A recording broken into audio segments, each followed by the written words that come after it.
Satyabama Institute of Science and Technology, Chennai and Sriperumbudur. அண்மை செய்தியை பார்க்கிறோம்.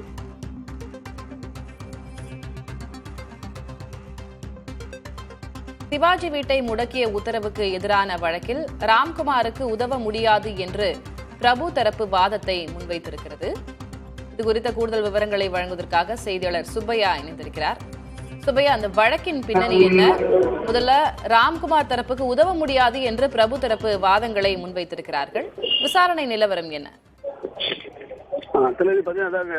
நடிகர் சிவாஜியினுடைய பேரனும் நடிகருமான துஷ்யந்த் மற்றும் அவரது மனைவி அபிராமி ஆகியோர் பங்குதாராக உள்ள ஈசன் புரொடக்ஷன் சார்பில் நடிகர் விஷ்ணு விஷால், நிவேதா பெத்ராஜுடைய நடிப்பில் ஜெகஜால கில்லாடி என்ற படத்தை தயாரித்து வந்தனர்.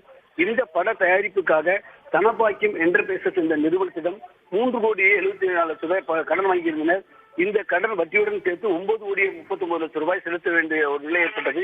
ஆனால் இந்த பணம் தொடர்பாக செலுத்தாத காரணத்தினால் இது தொடர்பாக உயர்நீதிமன்ற வழக்கு தொடரப்பட்டது. இந்த தனபாக்கியம் என்டர்பிரைசஸ் நிறுவன நிர்வாக இயக்குநரிடம் மத்தியஸ்தர் மூலமாக இதனுடைய உடன்பாடு செய்வதிலிருந்து தெரிவிக்கப்பட்டது. இந்த பணத்தை செலுத்த வேண்டும் என்றும் மத்தியஸ்தர் உத்தரவிட்டிருந்தார். ஆனால் மத்தியஸ்தர் தீர்ப்பை அமல்படுத்தும் வகையில் எந்த விதமான நடவடிக்கை எடுக்கவில்லை.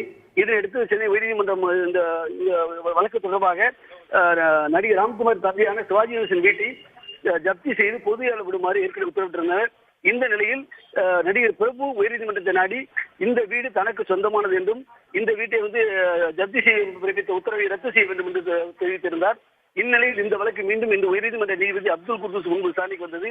அப்போது பிரபு தரப்பில் ஆஜரான வழக்கறிஞர் தனது சகோதரர் 3 கோடி ரூபாய்க்கு வாங்கிய கடனுக்காக 150 கோடி ரூபாய் பெருமானம் உள்ள தனது பெயரில் உள்ள வீட்டை ஜப்தி செய்துள்ளதாகவும் இந்த வீட்டுக்கும் தனது அண்ணனுக்கும் எந்த தொடர்பும் இல்லை என்றும் அவர் தெரிவித்திருந்தார். அது மட்டுமல்லாமல் இந்த தன் வாழ்நாளில் இதுவரை 1 ரூபாய் கூட நான் எங்கேயும் கடன் வாங்கியதில்லை என்றும் பிரபு தெரிவிக்கப்பட்டது.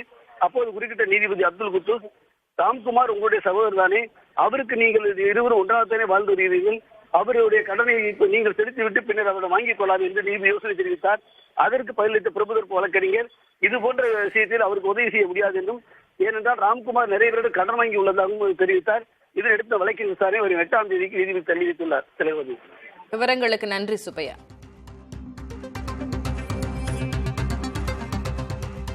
Satyabama Institute of Science and Technology, Chennai and Sriperumbudur.